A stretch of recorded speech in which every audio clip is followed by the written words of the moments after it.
হয়, কোকৰাঝাৰত সংঘটিত হোৱা এটা কিশোৰী নিৰ্যাতনৰ যি ঘটনা, এই ঘটনাটোক আমি ABMCয়ে হওক বা স্থানীয় সভ্য সমাজৰ প্ৰতিজন ব্যক্তিয়ে আমি তীব্ৰ ভাষাৰে গৰিহণা জনাইছোঁ আৰু দোষীক উপযুক্ত কঠোৰ আইনী শাস্তি ব্যৱস্থা কৰিবলৈ আমি ইতিমধ্যে দাবী উত্থাপন কৰিছোঁ।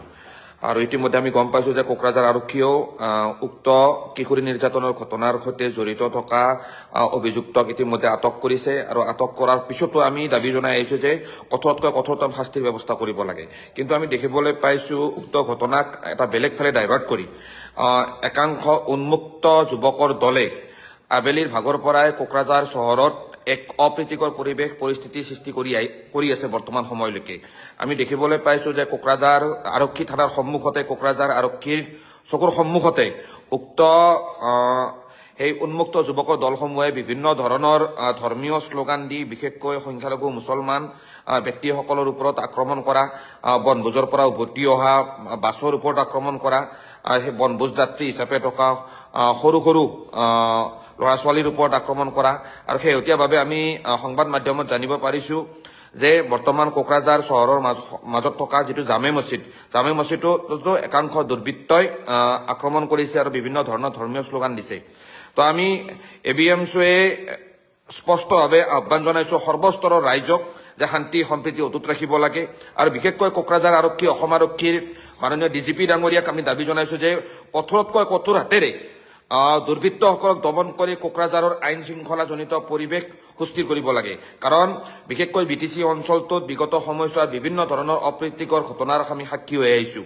তো আমি কেতিয়াও নিবিচাৰোঁ যে কোকৰাঝাৰত হওক বা BTCৰ যিকোনো এটা অঞ্চলত বা অসমৰ যিকোনো এটা অঞ্চলত এনেকুৱা ধৰণৰ ঘটনা সংঘটিত হওক।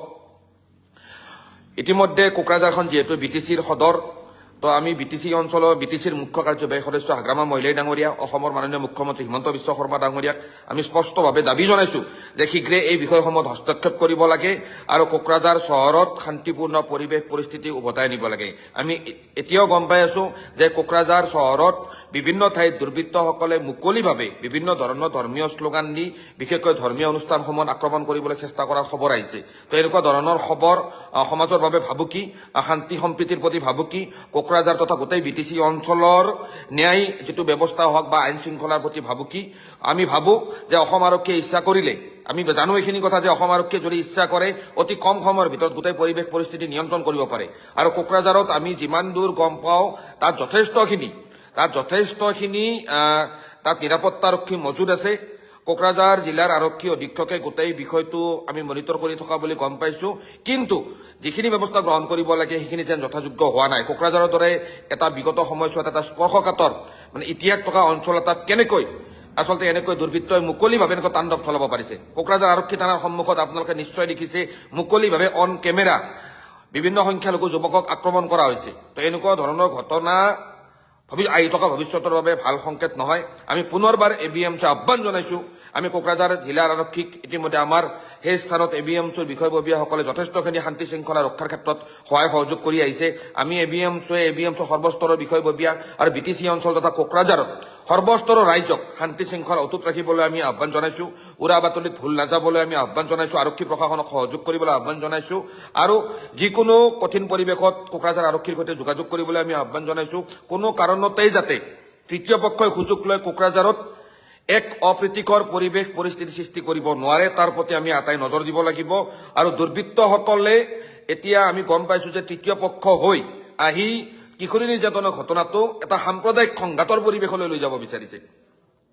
আৰু এনেকুৱা ধৰণৰ সাম্প্ৰদায়িক সংঘাতৰ ঘটনাক আমি কেতিয়াও কোকৰাঝাৰ ঠাইত আমি প্ৰশ্ৰয় দিব নোৱাৰোঁ।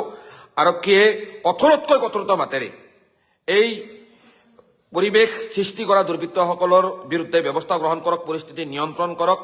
আইনৰ শাসন কোনো কাৰণতেই যাতে কোকৰাঝাৰত ভংগ হ'ব নোৱাৰে তাৰ কাৰণে বিহিত ব্যৱস্থা গ্ৰহণ কৰক। ৰাইজে শান্তি সম্প্ৰীতি অটুট ৰাখি উৰা বাতৰিত ভুল নাযায় আৰক্ষী প্ৰশাসনক সহযোগ কৰিবলৈ আমি ABMC আহ্বান জনাইছোঁ।